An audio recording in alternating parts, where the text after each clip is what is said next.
طور پر ہمارے تعلقات، ہماری رشتہ داریاں، ہماری قرابت داریاں، اس کا بھی ہم کوئی خیال، کوئی لحاظ نہیں رکھتے۔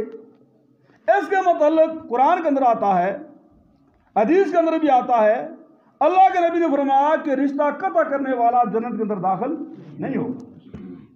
اور قرآن مجید کے اندر فرمایا وَيَقْطَعُونَ مَا أَمَرَ اللَّهُ بِأَن يُوصَلَ، کہ تم اس بات کو قطع کرتے ہو کہ جس کو اللہ نے جوڑنے کو حکم دیا ہے۔ اور دوسری جگہ پر فرمایا وَتُقَطِّعُوا أَرْحَامَكُمْ، تم رشتہ داری کو قطع کرتے ہو۔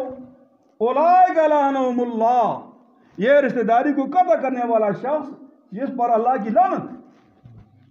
اور جس پر اللہ کی لعنت ہو تو اس کا کوئی عمل، لعنت ایک ایسی چیز ہے کہ اللہ کی رحمت سے وہ آدمی دور کر دیا جاتا ہے۔ جب انسان اللہ کی رحمت سے دور کر دیا جائے پھر اس کا کوئی عمل قابل قبول نہیں ہے۔ اگر اللہ کی رحمت اس پر ہے اور رحمت کے دائرے کے اندر اگر وہ ہے تو پھر اگر وہ گناہ گار بھی اللہ تبارک اس پر متوجہ ہو جاتے ہیں۔ اس طرح ایک حدیث کے اندر آتا ہے، حضرت ابو ہریرہ رضی اللہ تعالیٰ عنہ حلقہ لگائے ہوئے تھے، حدیث بیان کر رہے تھے، اور آپ نے حدیث بیان کرنے سے قبل مجمع والوں کو خطاب کیا۔ فرمایا ہمارے مجمع میں اگر ایسا آدمی موجود ہو جو رشتہ داری کا خیال نہیں رکھتا، قطع تعلق کرنے والا، وہ اٹھ جائے۔ ایک نوجوان وہاں سے اٹھا اور چلا گیا، اس کا اپنی پھوپھی کے ساتھ کوئی خفقی تھی، گیا اور اس نے جا کر ان سے صلح صفائی کی۔ تو انہوں نے سوال کیا کتنے عرصے کے بعد تیرا یہاں پر آنا کیسا ہوا؟ اس نے کہا کس طرح حضرت ابو ہریرہ اللہ کے نبی کے صحابی اور شاگرد بات بیان کر رہے تھے، انہوں نے کہا کہ ہمارے مجمع میں ایسا آدمی اٹھ جائے تو میں اٹھ گیا۔ انہوں نے فرمایا کہ پھر اس کا سبب پوچھو کہ انہوں نے کیوں آپ کو اٹھایا؟ وہ دوبارہ حضرت ابو ہریرہ رضی اللہ تعالیٰ کے پاس گئے، اور جب وہاں پر گئے جا کر پوچھا تو حضرت ابو ہریرہ رضی اللہ تعالیٰ نے کہا کہ میں نے اس لیے یہ کہا کہ میں نے رسول اللہ صلی اللہ علیہ وسلم سے سنا جس قوم میں ایسا آدمی موجود ہو۔ اب یہ لفظ بھی بڑا وزنی ہے، یعنی بعض گناہ ایسے ہوتے ہیں کہ اس گناہ کی نوسط اس ایک شخص پر نہیں ہوتی، پوری بستی پر، پوری قوم پر ہوتی ہے۔ اور ہمارے اندر کتنی ایسے گناہ ہر شخص کے اندر انفرادی طور پر موجود ہے کہ جو اللہ کی لعنت کا سبب بنتے ہیں، اور پھر ہمارے اوپر کیسے اللہ کا کرم ہوگا؟ تو فرمایا کہ جس قوم کے اندر ایسا آدمی موجود ہو جو رشتے کو قطع کرنے والا ہو، فرمایا اللہ تبارک و تعالیٰ کی رحمت اس قوم پر نہیں ہوتی۔ اب آپ اس بات سے اندازہ لگائیں کہ جب اللہ کے نبی نے یہ بات کہی اور ہم رمضان کا مہینہ گزر جائے، ہمارے دل میں کوئی ہمدردی، ہمارے دل میں کوئی خوف، ہمارے دل میں گناہ کی کچھ ندامت پیدا نہ ہو، تو اس شخص کے لیے یہ سرٹیفکیٹ نہیں ہے۔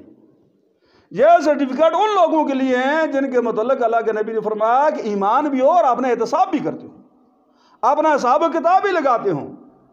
اور جب انسان اپنا حساب و کتاب لگانے پر آ جائے تو پھر زیادہ لمبی چوڑی دعاؤں کی بھی بعض اوقات ضرورت نہیں پڑتی۔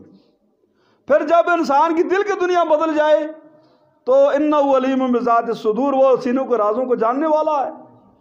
وہ جس طرح وہ موسیٰ علیہ السلام کا واقعہ آتا ہے، وہ دعا کے لیے جب نکلے تھے کہ بارش نہیں ہو رہی اور لوگ ہلاک ہو گئے، جب موسیٰ علیہ السلام نکلے دعا کے لیے، اور جب وہاں جا کر پہنچے اللہ کی طرف سے حکم آ گیا کہ تمہارے اس مجمع میں ایک ایسا گناہ گار شخص موجود ہے جس کے گناہ کی وجہ سے بارش نہیں ہوتی، اور جب تک وہ آدمی آپ کے مجمع سے نہیں نکلتا اس وقت تک بارش نہیں برسے گی۔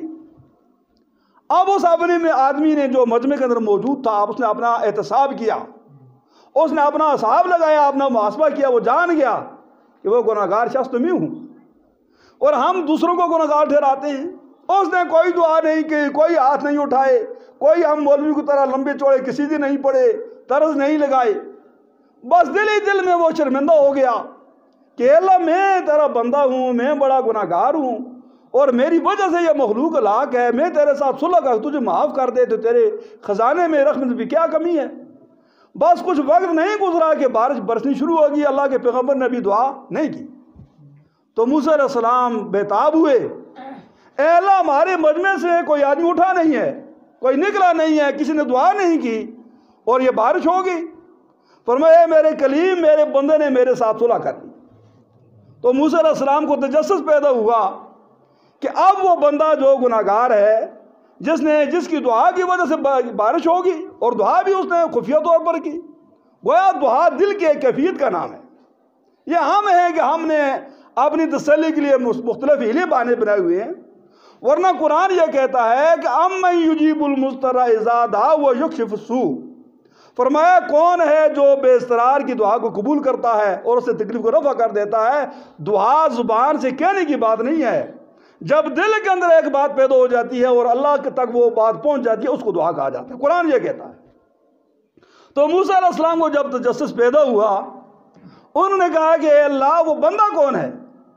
تو اللہ ہے، اللہ کی کیا شان ہے، اس لیے وہ اکبر ہے، وہ بڑا ہے، کوئی اس کی بڑائی کو نہیں پہنچ سکتا۔ تو اللہ نے کہا اے میرے کلیم، جب وہ میرا بندہ گناہگار تھا تو اس وقت میں نے اس کا پردہ رکھا ہے، لوگوں کے سامنے میں نے اس کو رسوا نہیں کیا، اب تو وہ میرا دوست بن گیا ہے، اب تو اس نے معافی مانگ لی ہے، میں اس کا پردہ کیسے اٹھا سکتا ہوں؟ اس لیے دل کی کیفیات کو بدلیں۔ اللہ تبارک و تعالی ہم سب کے حال پر رحم فرمائے۔